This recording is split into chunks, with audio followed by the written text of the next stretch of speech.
tập 9.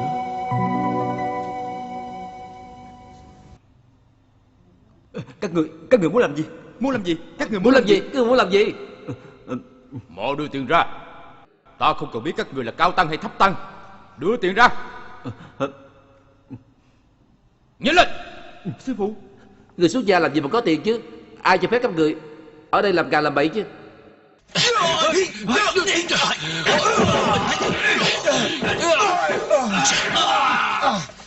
Đạo Thành, Đạo Thành, Đạo Thành. Đi thôi. Đạo Thành. Thôi, đi mau lên. Lấy đồ hết, đi. Nhanh lên. Đi.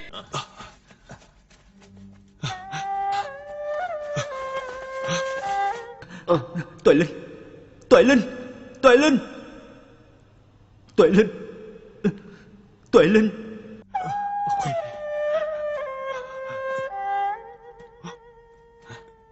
Đại sư vì đi thỉnh kinh, liều chết sang Tây, trải qua ngàn vạn gian nan mới đến được nơi này.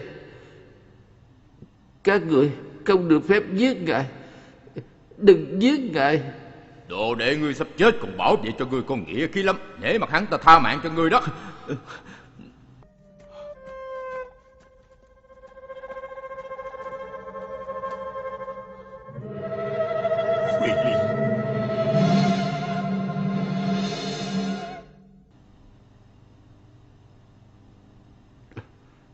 Sư phụ,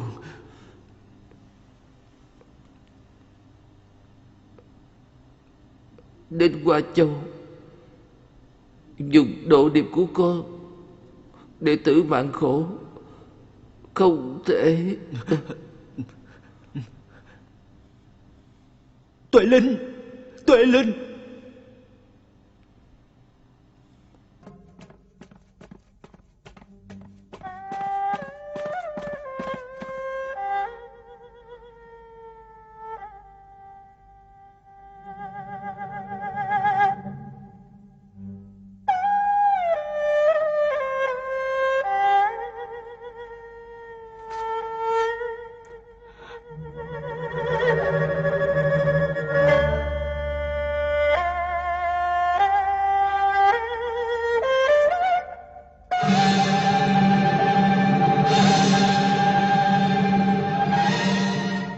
Đứng lại. Đứng lại. Đứng lại. Xuống ngựa.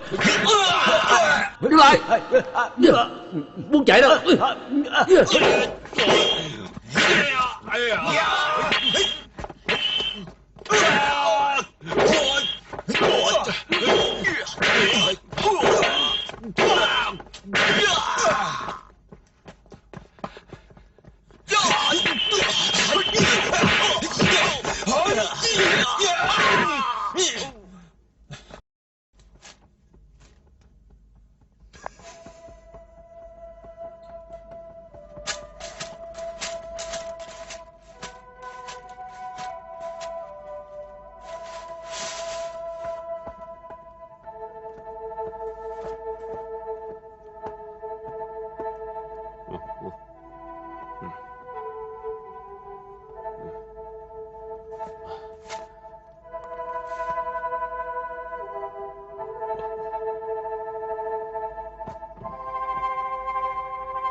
Phật tổ từ bi.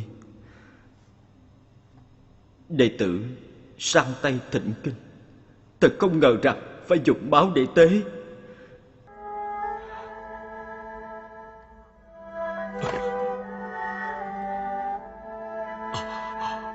Phật tổ linh thiêng, xin hãy sớm siêu độ cho họ thành Phật. A Di Đà Phật.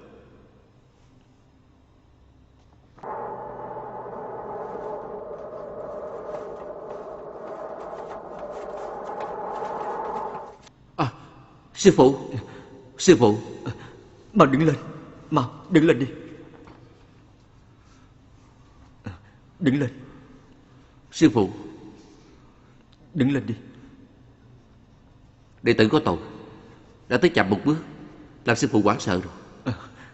Làm sao con biết sư phụ gặp nạn? Đệ tử dọc đường nhìn thấy công văn truy bắt người, sợ xảy ra bất trắc, đã đi suốt ngày đêm.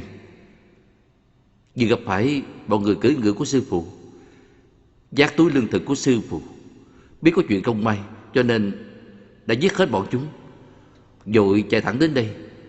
Cũng mừng là sư phụ không sao. Nhưng Tuệ Linh, Đạo Thành hai đồ đệ đã bị bọn cướp giết rồi.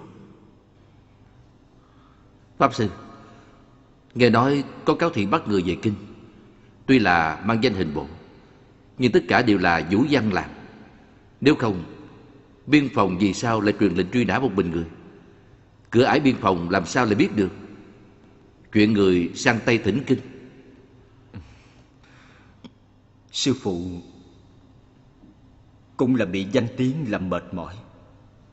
Đệ tử sẽ hộ tống sư phụ ra khỏi biên ải để phòng bất trắc. A Di Đà Phật. Nhưng con cũng là người không có giấy thông hành qua cửa ải. Đệ tử tự có cách khác. Đến đó tìm cách vào cửa thành, lấy đại cái tên nào đó, chắc không bị sinh nghi đâu. Chúng ta chia đường ra đi, tối mai gặp lại. Sư phụ, ngựa này người hãy cưỡi đi.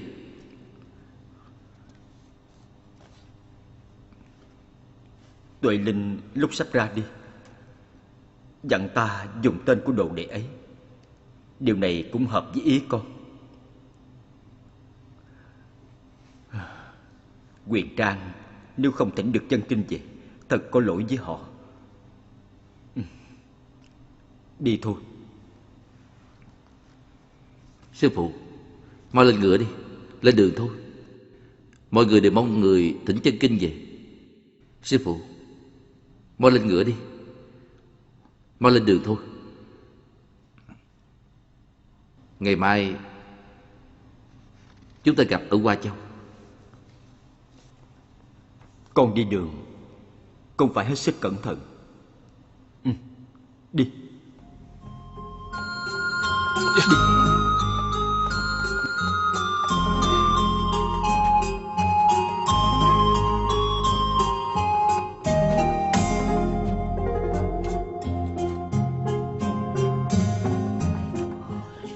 Mau đi xem, ở phía trước ghi gì vậy? Ai đọc giúp xem, phía trước ghi những gì vậy? Coi. Ghi gì vậy? Có sư phụ Quyền Trang muốn sang Tây Phương. Sang Tây Phương. Lệnh các châu huyện nghiêm ngặt bắt giữ. Quân dân tăng giới, không được chứa chấp hoặc giúp đào tẩu. Kẻ vi phạm sẽ bị hối tội. Vậy à? Một tên hòa thượng đến phương Tây thì có thể làm được gì Đúng chứ? rồi, đéo phải lo đúng chuyện bao vậy đồng đó. sao? Đúng rồi, còn Là chuyện bao đồng Đúng mà. rồi, tư nhân ra Đúng nước rồi. ngoài cũng không phạm pháp mà. Trời ơi, cái Cái thế đạo này, này. hòa thượng đó rất giống á.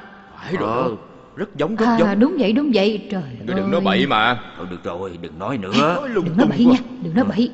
Thôi, được rồi. Đừng có nói lung tung mà. Đừng nói nữa. Thôi đi, đừng có nói Nè, nữa. tránh ra. Đứng lại. Chuyện gì vậy không biết Gì nữa. á? Ta kêu ngươi đó. Ngươi định đi đâu? A Di Đà Phật. Bần tăng Tuệ Linh từ Lương Châu đến. Bộ điệp của ngươi đâu? Ngài xem. Ta ở chùa Tuệ Thông, chủ trì là Pháp Sư Tuệ Thành. Ngài xem đi. Sao lại có máu hả? Đi. Dẫn hắn đi. Nhất định đã giết người rồi. Đi. Chính là hắn đó. Mau đi. Trời ơi, Trời ơi, bắt hòa thượng làm gì chứ? Làm gì vậy? Thiệt là. Các người bắt hòa thượng hả? Người ta là hòa thượng, sao bắt người ta vậy? Đúng hả? rồi, Sao vậy? bắt người ta? Nè, Trời, sao lại bắt người ta? ơi, sao bắt hòa cũng thượng bắt vậy? nữa thiệt là Trời không biết ơi, sao tham nữa. lam quá, Đúng chết có rồi. yên đâu. Bần tăng dọc đường gặp cường đạo, đồ đệ bị cường đạo giết chết. Ngài xem. Vậy máu này từ đâu ra? Bắt Trời giữ ơi, hòa bắt giữ thượng hòa thượng hả? đúng không có đạo lý. Không có đạo lý hả? Thiệt tình á. Đúng là Tình không ăn ra Không gì có nữa đứt rồi. rồi. chết cho Sao coi. lại như vậy chứ? Tôi nói rồi, đồ đệ bị cường đạo giết chết. Ngươi đừng có nói với ta. Ta cũng chỉ là làm theo lệ thôi, không có cách nào khác đâu. Đi thôi. Bần tăng quả thật là người vô tội. Ai biểu ngươi gặp phải ta hả? Làm ơn đi. Đây. Đây. Đi mau. Đi mau. Ôi, không biết có chuyện gì nữa. Chuyện gì nữa? Phải rồi. Sao lại bắt người vậy? Hòa thượng cũng bắt. Thái thú, ngài xem đi.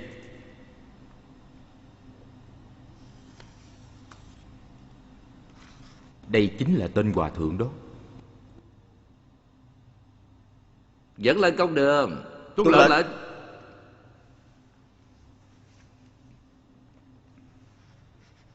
Đi.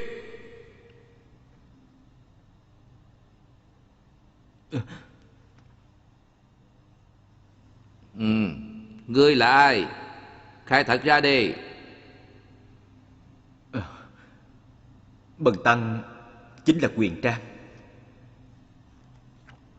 Vậy độ điệp dính máu kia, chuyện đó là làm sao? Nói mau đi. Tuệ Linh, Đạo Thành, hai đồ đệ hộ tống ta đến Qua Châu. Dọc đường bị cường đạo giết chết. Tuệ Linh đưa đồ điệp của nó cho ta qua cửa thành, để giúp ta hoàn thành tâm nguyện sang Tây.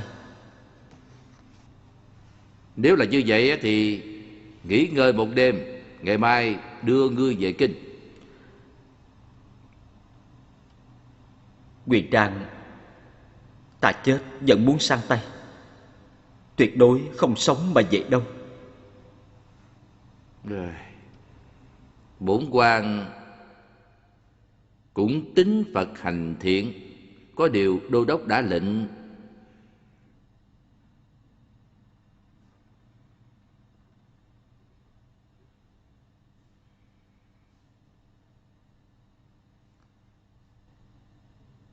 theo lệnh của hình bộ, đầu của pháp sư cũng không còn nữa.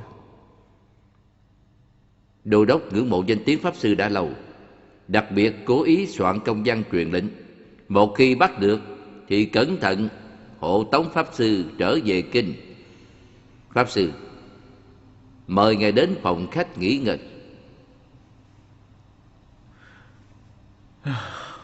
Phật tổ tội nghiệp Quyền Trang. Sang Tây sao lại chịu gian nan như vậy?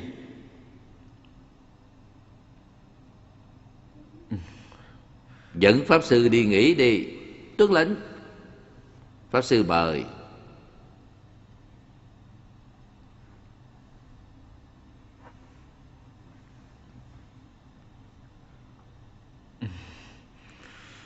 Đại nhân có gì căn dặn? Các người phải hầu hạ cẩn thận.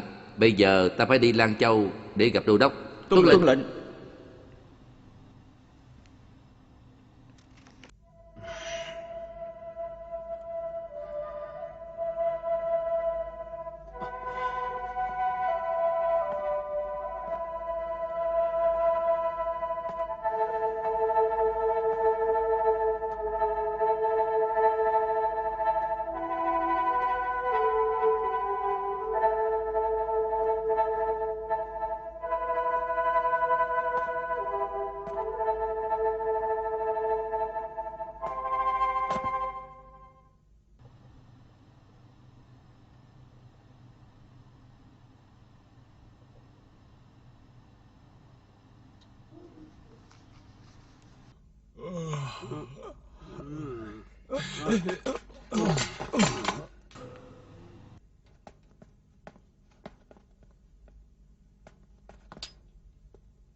Nè, uống đi. Rót đi, uống rót đi. đi uống. Rót cho đầy ra. đi.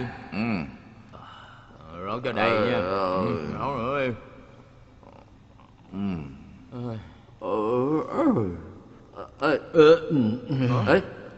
Chuyện gì Sao lại vậy? ngủ rồi? Nè, sao vậy? Nè, Hả? sao ngủ vậy? Sao ngủ rồi? Tỉnh dậy.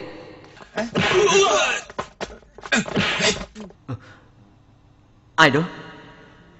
Sư phụ à, con. Sư phụ, Thần Thư. đây không phải chỗ nói chuyện đâu. Đi mau. Mau.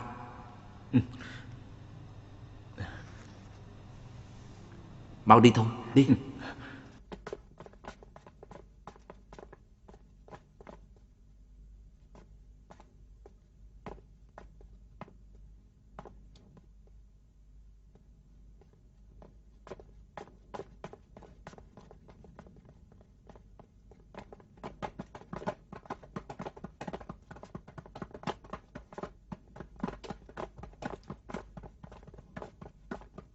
Thôi chết rồi, tự nhiên gì vậy? biết nữa. Ê, chết rồi, chuyện gì vậy? Trong xe Hả? máu, nhanh lên. Hả? Sao rồi, sao rồi? Ê, Không ổn trời ơi, Hả? không ổn rồi. Trời ơi, Hòa thượng chạy rồi. mau Mau đuổi đuổi theo, theo, đuổi theo, đuổi theo, nhanh đuổi theo lên lên. nhanh lên Mau, mau, mau. đuổi theo. Hòa thượng chạy rồi.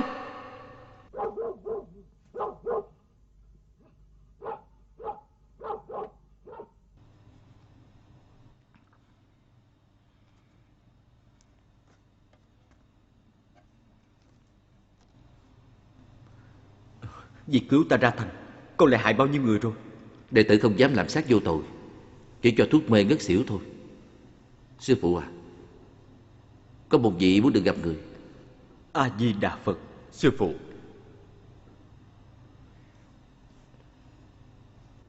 Người này tên Tư Phan Đà, là người Hồ Tây Dực. Nói là có từng tới Trường An. Ở Trường An có nghe Pháp Sư giảng kinh, kính phục chí sang Tây của sư phụ, nên muốn làm đệ tử của Phật, đi theo sư phụ hoàn thành chí sang Tây thỉnh kinh. Nè, Tư Phan Đà, cậu có qua chào sư phụ. tiểu nhân Tư Phan Đà nguyện theo sư phụ sang Tây. Pháp Sư Thần Thứ đã 3 lần xả thân tương cứu, Huyền Trang có đức gì chứ? Đây không phải là chỗ để nói chuyện đâu. Mau đi thôi. Đi.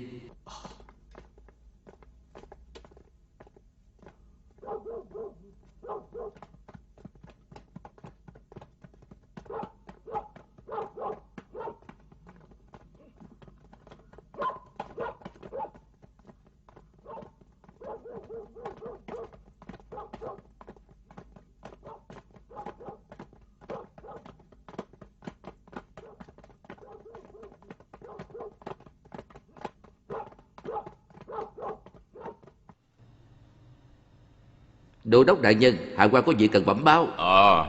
Mời ngồi. Tạ đại nhân, theo lệnh đô đốc, hạ quan đã giữ Huyền Trang ở dịch trạm rồi. Nhớ hầu hạ cho tốt. Tuân lệnh. Người này là cao tăng đại đức đương triều ta, một lòng hướng Phật.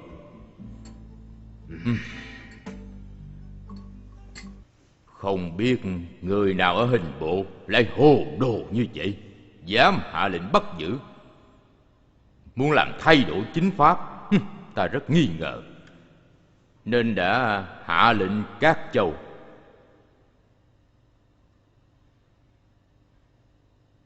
Nếu như có bất kỳ ai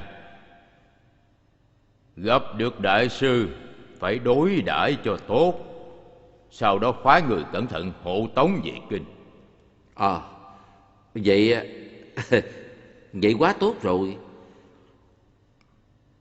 Đại sư vì theo đuổi chân kinh Phật Pháp, giữa đường gặp cường đạo, 2 đồ đệ đã bị giết, vẫn không từ bỏ ý chí, thề nguyện sang Tây, thật khiến người ta cảm động. Đô đốc có thể tấu lên thánh thượng ân chuẩn phá lệ cho đại sư sang Tây để được tội nguyện ấy không? Ta cũng có ý như vậy. Đại sư vì phổ độ chúng sanh, quảng bá Phật Pháp, chí của ngài thật đáng kính, hành động ngài đáng khen ngợi. Còn công văn này sẽ do ngươi viết thay, ta sẽ chứng và đóng ấn tín lên thì được rồi. Nếu không chê bai, hạ quan tuân lệnh đi làm. Bẩm cáo, Hoa Châu đến báo, Huyền Trang không biết được ai cứu thoát, không biết bây giờ chạy hướng nào rồi. Ừ? Còn nghe người ra đó làm gì? Không mau đi giết công dân của ngươi đi. Vậy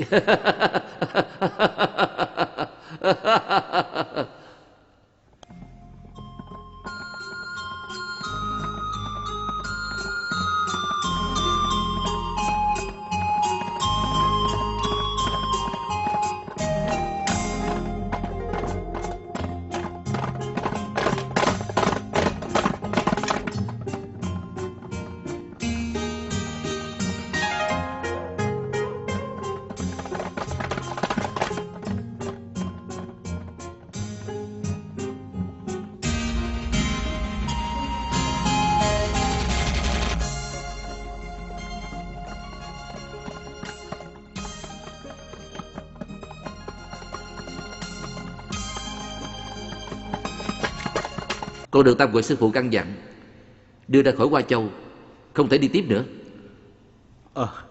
Có Tư Phan Đà ở đây, con mau chóng về đi. Sư phụ à, vậy đệ tử không tiễn nữa.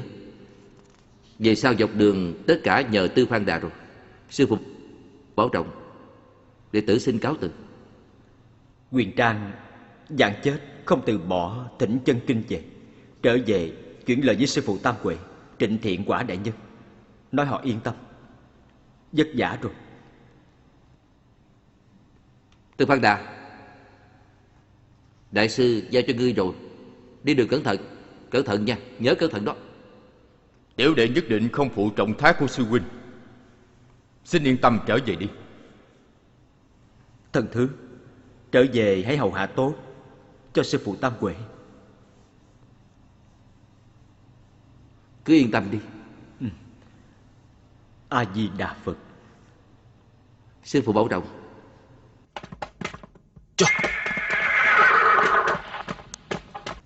Lên đường bảo trọng đó. Huynh hãy yên tâm. Tạm biệt.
Đệ tử, người của con vừa già vừa ốm, không ngờ sức dẻo dai quá. Đường già mới biết sức ngựa. Ngựa già thì quen đường. Đừng chê nó vừa già vừa ốm. Nó đã đi lại y ngô 55 lần rồi, lần nào cũng đầy tải. Nó chịu đói chịu khát, chạy cũng rất nhanh. Ngựa của sư phụ là ngựa phú quý, rất đẹp nhưng mà dùng không tốt.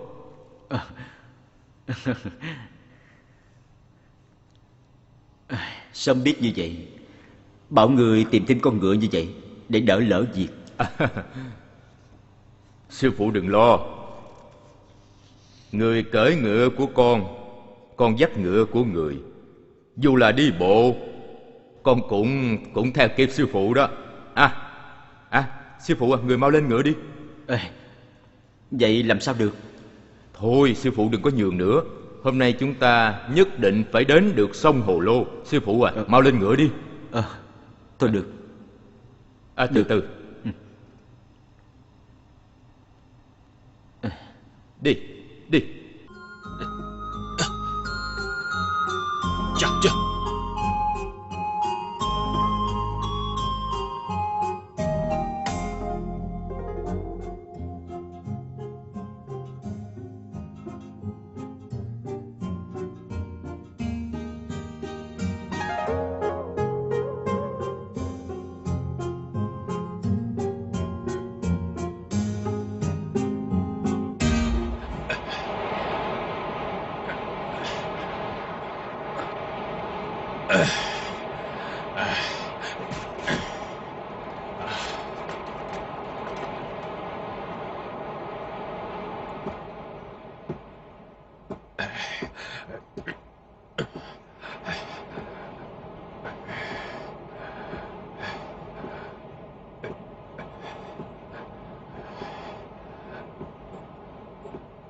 Sư phụ à, qua đây.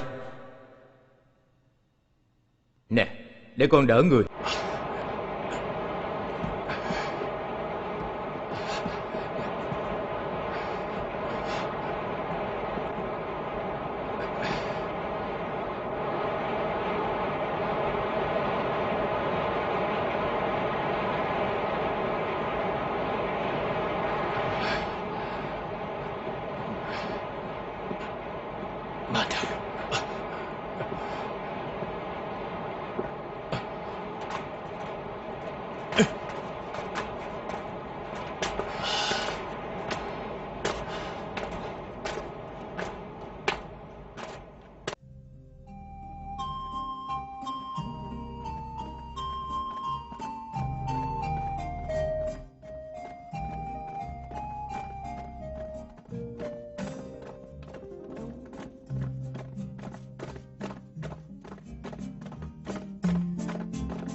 Hướng đó là biên ải.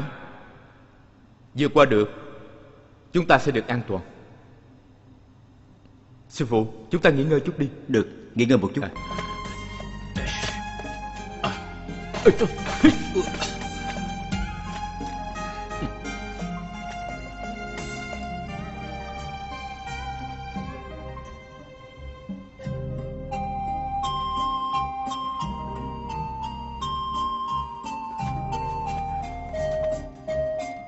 Sư phụ, ăn chút gì đi.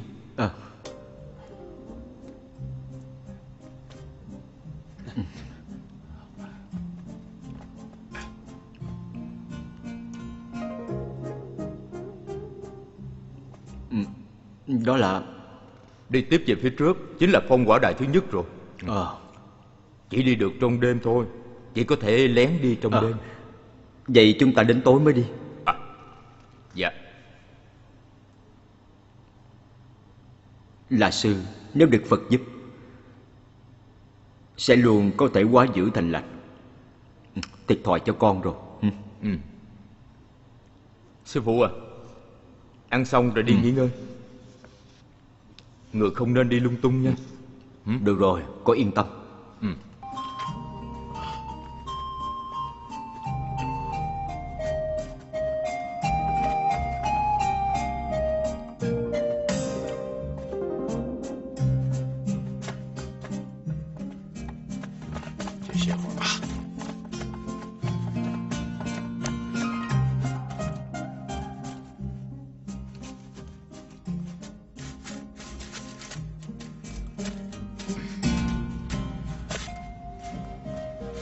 Sư phụ à, ngồi nghỉ đi. Con cũng ngồi đi. Dạ.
Nè, Hả? ngươi xem đằng kia kìa. Đó là cái gì vậy? Kia, người nào vậy? Người nào vậy? Mau ra đây. Không ra hả? Đến đây mau. Chúng ta bắn tới đó. Đúng rồi, bắn đó.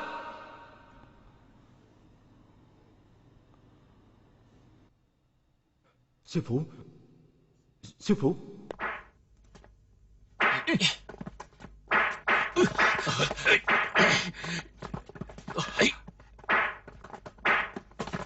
Sư phụ. Sư phụ. Mau. Mau. Chạy mau. Ê, các người qua đây cho ta. Qua lên, qua lên.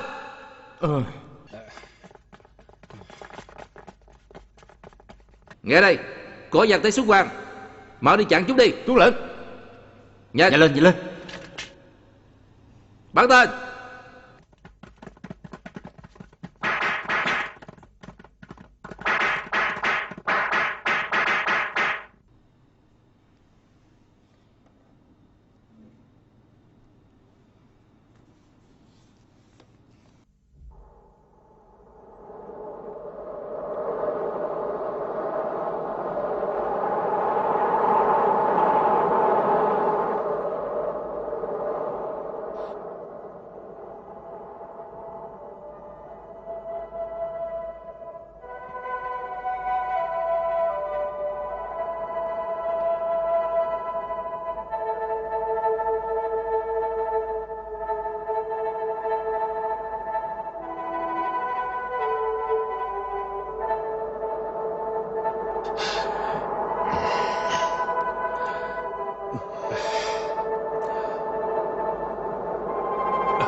Uống chút nước đi. Sư phụ, người uống đi.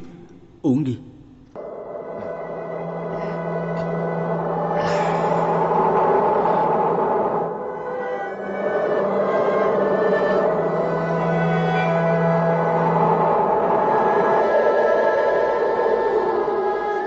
Sư phụ, người xem. Đã thắp sáng một phong quả đài rồi, những phong quả đài khác cũng sẽ được thắp sáng thôi. Chúng ta phải cẩn thận nhiều hơn mới được. Sư phụ, phong quả đài đều xây ở nơi có cỏ có nước. Chỉ có theo con đường này mới có thêm được nước và cỏ. Chúng ta rất khó đi qua được 4 phong quả đài. Một khi bị bắt, ắt sẽ mất mạng. Chỉ cần chúng ta cẩn thận nhiều hơn, chắc chắn sẽ qua được. Con ngủ đi. Dạ. Để sư phụ nghĩ cách xem sao đã.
Buông hạ đồ đao, lập tức thành Phật. Để đồ đao xuống, lập tức thành Phật. Để đồ đao xuống. Sư phụ cứu con. Sư phụ cứu con. Sư phụ cứu con. A Di Đà Phật. Sư phụ cứu con. Tư Phan Đà, có chuyện gì vậy?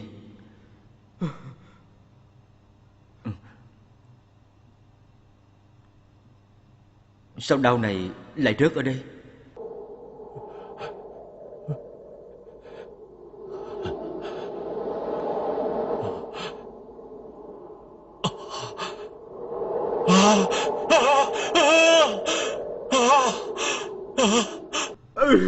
Sư phụ, cứu con!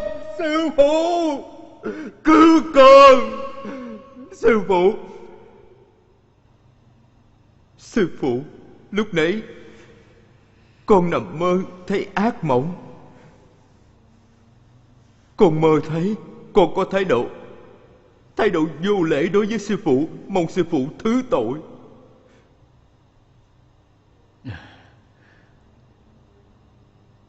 Khi mộng thành thật, thật là mộng. Không cần nói nằm mộng. Con hãy nói sự thật đi. Phía trước còn hơn 100 dặm đường phải đi. Dậy sớm chút mới có thể đến kịp được. Sư phụ người hãy đi trước một bước đi. Đồ nhi sẽ tới sau ha. Tâm hại người không thể có, tâm phòng người không thể không có. Lời nói này của con đúng là bắn tên có đích. Sư phụ Đồ nhi không hiểu. Cái gì gọi là bắn tên có đích vậy? Sao hả? Lời con tự nói ra, lẽ nào con không hiểu được? Lúc nãy con hối ta đi trước, chẳng lẽ ta không hiểu sao? Con muốn ta đi trước một bước, để con dễ bắn giết ta từ phía sau, có đúng không? Sư phụ thánh nhân đã nhìn thấu tâm của con. Đệ tử tội chết. Con sợ bị giết nên muốn giết ta lập công. Ý này là do hoàn cảnh mà ra. Thiện ý gặp trở ngại, nghĩ sai một bước, phước sẽ biến mất. Những gì sư phụ nói rất đúng. Cầu xin tha tội cho con. Ta là sư, ta làm bần tăng sang tay vạn dặm, không làm quan lớn, theo đuổi danh vọng. Triều đình ngăn cản ta sang Tây, chưa hề dám giết hại một cao tăng. Nếu còn giết ta, tội chết khó thoát. Sư phụ khuyên con hãy bỏ đao xuống. Đệ tử tội chết. Cho con về nhà. Đệ tử bất hiếu. Đệ tử đáng tội chết. Vạn lần xin thứ tội. Sư phụ, sư phụ. Đi đi. Sư phụ. Đi đi, mau đi đi. Mau đi đi. Sư phụ ạ. Người... Đi đi, đi đi.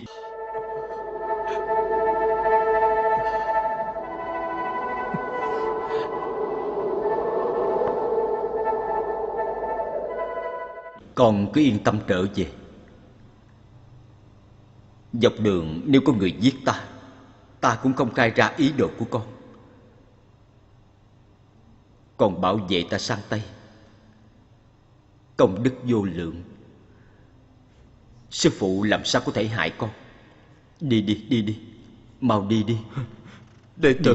Đệ tử vô duyên xin cáo từ tại đây. Được rồi.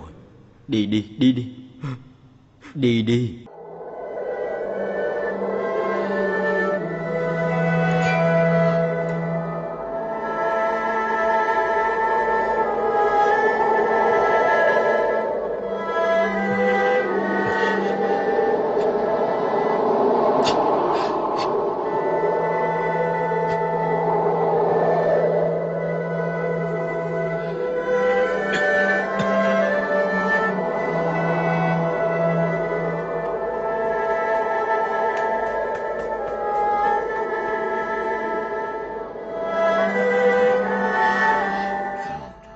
Là Chuyện gì xảy ra vậy? rồi? Đúng rồi. Đọc nghe đi.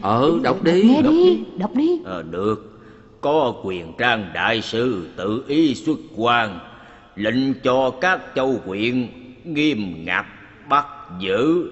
Quân dân không ai được chứa chấp hoặc giúp đào tẩu đó. Thì ra là Nè, vậy. có chuyện gì vậy? Có chuyện gì vậy? Xem đi, Rồi xem bắt đi. hòa thượng đó. Ngài nói là muốn bắt một tên Phải quỷ rồi. rồi đó. Bắt một hòa thượng đó. Đó Trời hả? ơi, thế Phải đạo rồi. này làm sao bình yên được? hòa Ghét thượng. nhất là lấy cái danh đạo này nghĩa không biết có công bình yên được mưu không lợi nữa. riêng. Trời Đúng ơi, một hòa vậy thượng làm xuất sao quan bình có yên gì được? so Lấy tác khổ lộc chứ. Đúng Phải đó. rồi. Đó. Làm vậy là sao? Thiên hạ sao thái bình được Phải chứ? rồi, kỳ Vậy quá Sao đi. thiên hạ thái bình được? Làm sao Trời ơi, thiên hạ một thái hòa bình được? thượng xuất quan chuyện Hòa nhỏ thượng thôi. xuất quan. Có gì Đi đâu. hòa thượng nói nhỏ đâu. Thiệt.